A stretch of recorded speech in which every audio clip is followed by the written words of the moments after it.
What makes a single speech powerful enough to ignite a revolution, reshape a nation's future, and inspire an entire continent? That's precisely what Captain Ibrahim Traoré achieved with his unforgettable address. His words were more than a speech. They were a manifesto of independence, resilience, and hope for Burkina Faso and all of Africa. While talking to his people in Ouagadougou, Traoré's ideas strike at the core of Africa's struggles and aspirations. The fight against exploitation, the quest for sovereignty, and the unrelenting determination to build a self-reliant future. His vision is bold, unyielding, and deeply rooted in the belief that African nations must stand tall and united. But will it have any result?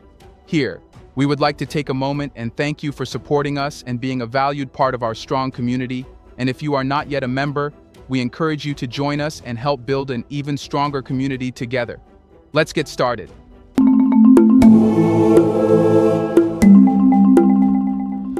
Leadership is often measured not just by actions, but by words that spark transformation. Traoré's speech wasn't simply about governance, it was a rallying cry for liberation from the vestiges of colonialism and the manipulations of modern imperialism. Burkina Faso is a nation with a rich cultural heritage and immense natural wealth, yet it has long been trapped in cycles of poverty and dependency. For decades, foreign powers extracted its resources, primarily gold, leaving little behind for its people. Traoré's speech marked a turning point, declaring that Burkina Faso would no longer be a pawn in this global chess game. The significance of his speech lies in its timing. At a moment when many African nations are grappling with the pressures of neo-colonial influence, Traoré's words provided a much-needed beacon of hope. But why is modern imperialism still such a powerful force? A slave who cannot assume his revolt does not deserve to be pitied. With these powerful words, Captain Ibrahim Traoré condemned modern imperialism and challenged Africa to rise against it. But why is modern imperialism still such a powerful force? Unlike the blatant colonialism of the past, modern imperialism is subtle, pervasive, and deeply entrenched. It operates through economic leverage, trade imbalances, and strategic alliances, all designed to benefit powerful nations while keeping weaker ones subservient. Traoré's speech brought these mechanisms into sharp focus. He exposed how international loans, often disguised as aid, are used as tools to control African economies. These loans come with stringent conditions that force nations like Burkina Faso to prioritize debt repayment over critical investments in health, education, and infrastructure. This creates a vicious cycle of dependency, where countries remain at the mercy of foreign creditors. Africa is rich in resources, Traoré declared, yet it remains the poorest continent. They like to see it every year in their economic survey. Mali is the poorest country. Niger is the poorest country. We are rated among the last. Very well, if we are as poor as they say, but when the time comes to take our responsibility, we ask these masters to leave the place. Why don't they want to leave?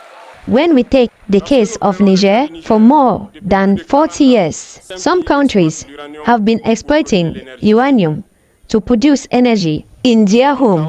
From Ottawa to Paris, the street, it is light, but Niger, it is darkness that is served to us. When you go to our state, our soil appears on all sides to search the precious metal, such as gold, but often there is not even the slightest accessible road to reach the area where they exploit gold.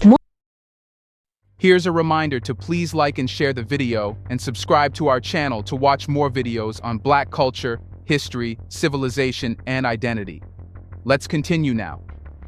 He pointed out the absurdity of this contradiction, where nations blessed with abundant gold, fertile land, and sunshine are reduced to begging for aid. The wealth extracted from African soil enriches foreign powers, leaving its people impoverished. Traoré's critique of modern imperialism wasn't limited to economics. He emphasized that it is also a form of political and cultural domination. By controlling narratives and influencing decision-making, powerful nations ensure that their interests remain protected.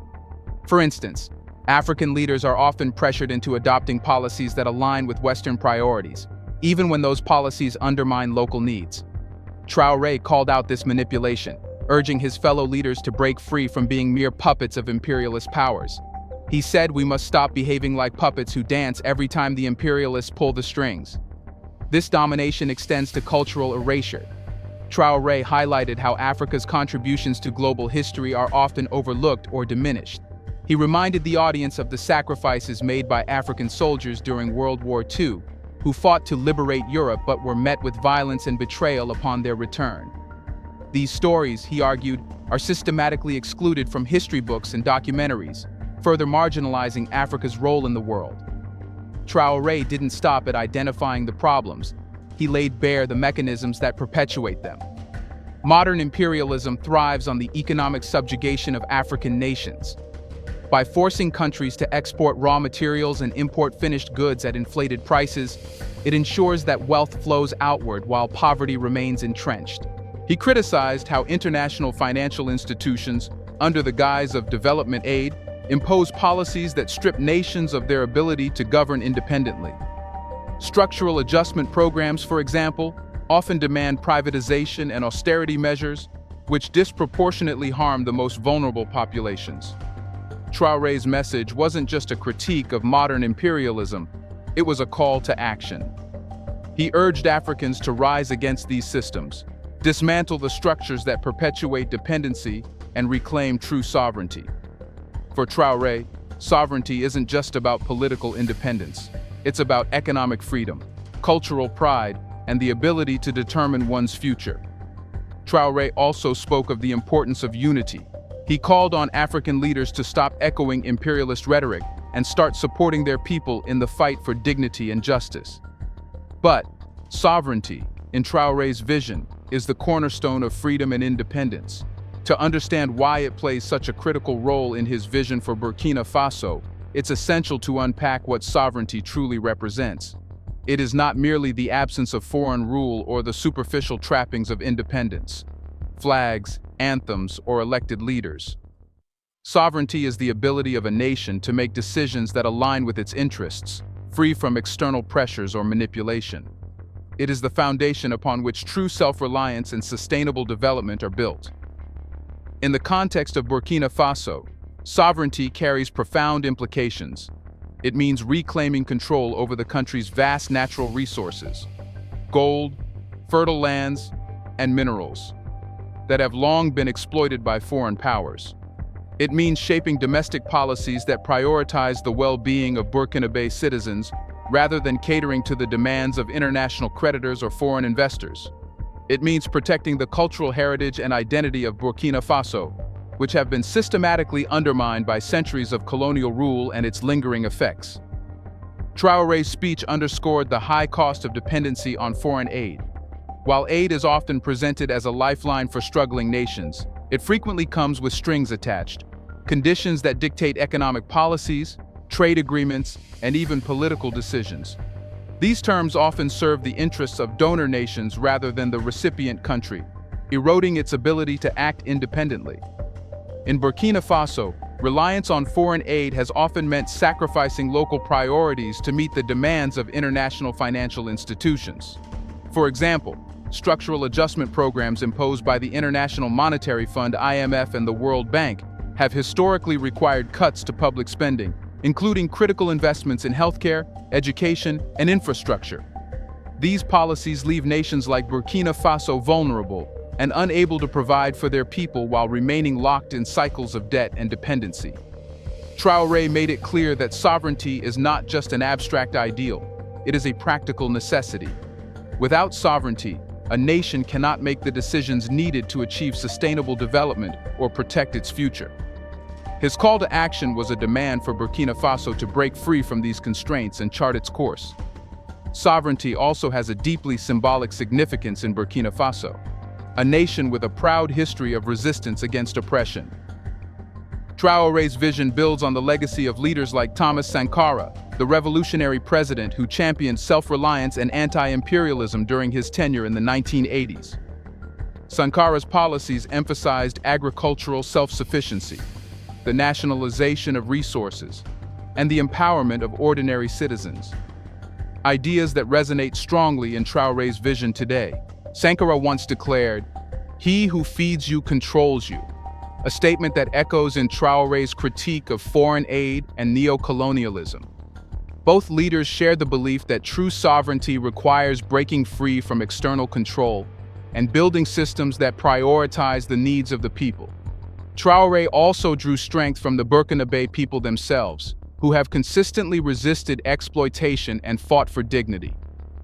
From the anti-colonial uprisings of the 20th century to today's grassroots movements defending their land and resources, the people of Burkina Faso have shown an unyielding commitment to self-determination. Traoré's emphasis on sovereignty is a continuation of this struggle, reflecting the aspirations of a nation that refuses to be subdued. For Traoré, sovereignty is not an end in itself, but a means to an end, a path to true development and prosperity.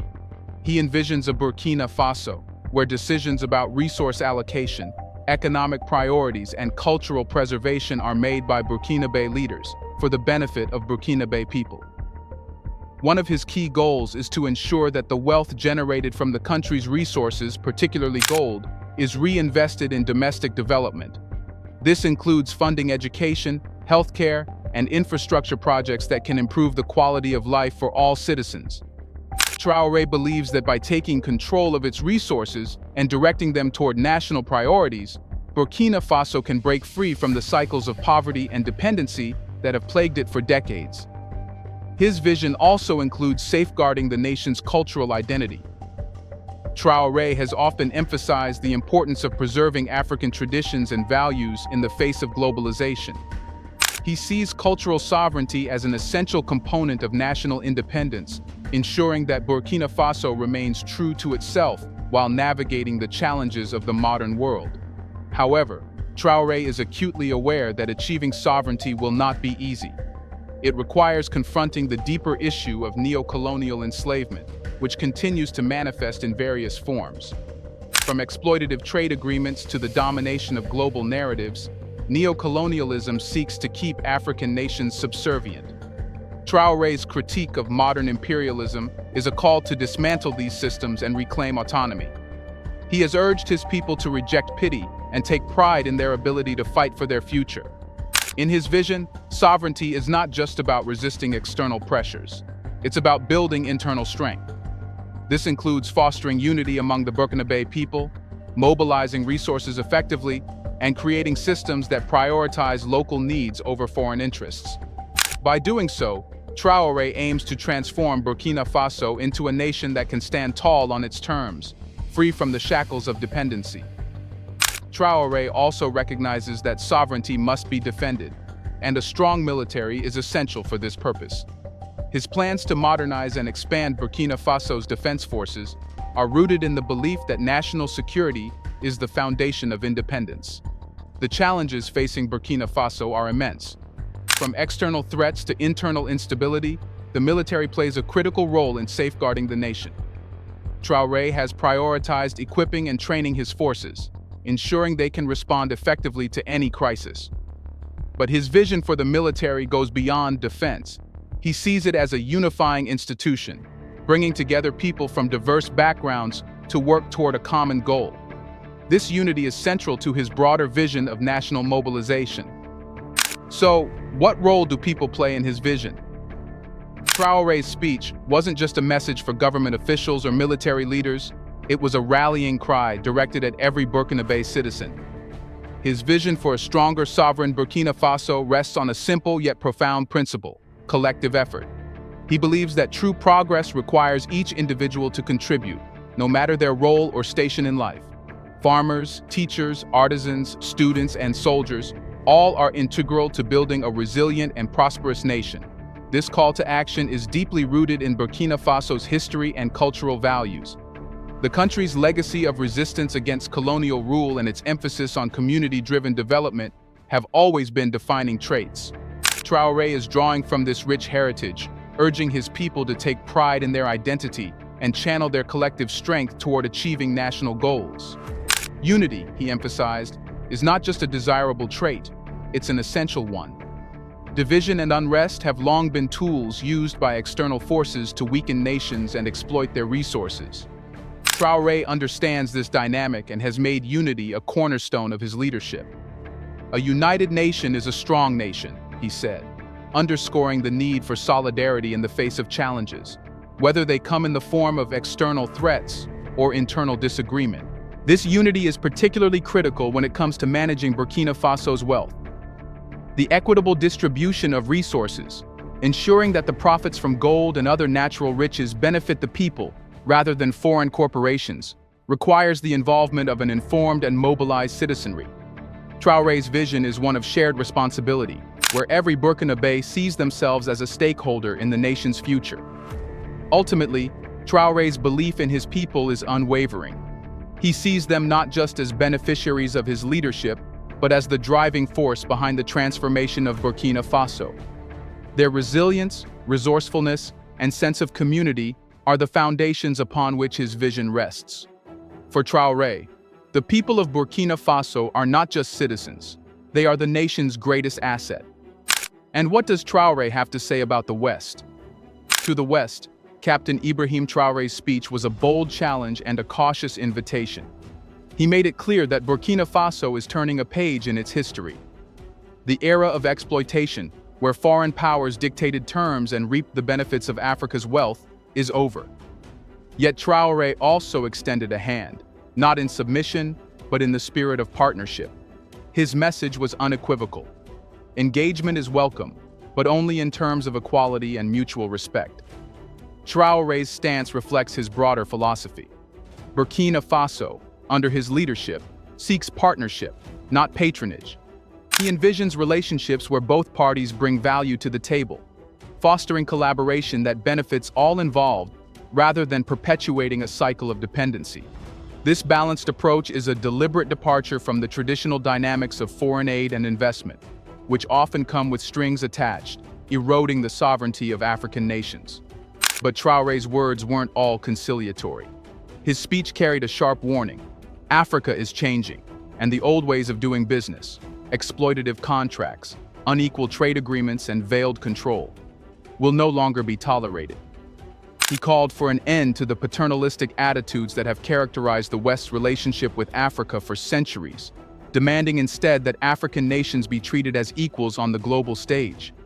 This shift is not just about Burkina Faso, it's part of a larger awakening across the continent.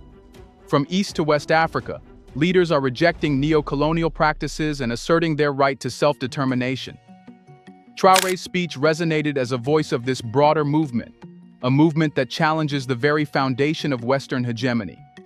While Traoré's criticism of the West was firm, it was not without hope. He expressed a willingness to collaborate, but only under conditions of fairness. His vision includes partnerships that prioritize the development of Burkina Faso's infrastructure, education, and industries, rather than merely extracting its resources for the benefit of foreign corporations. Traoré's appeal to the West was an opportunity for reflection. Can the old powers adapt to this new reality?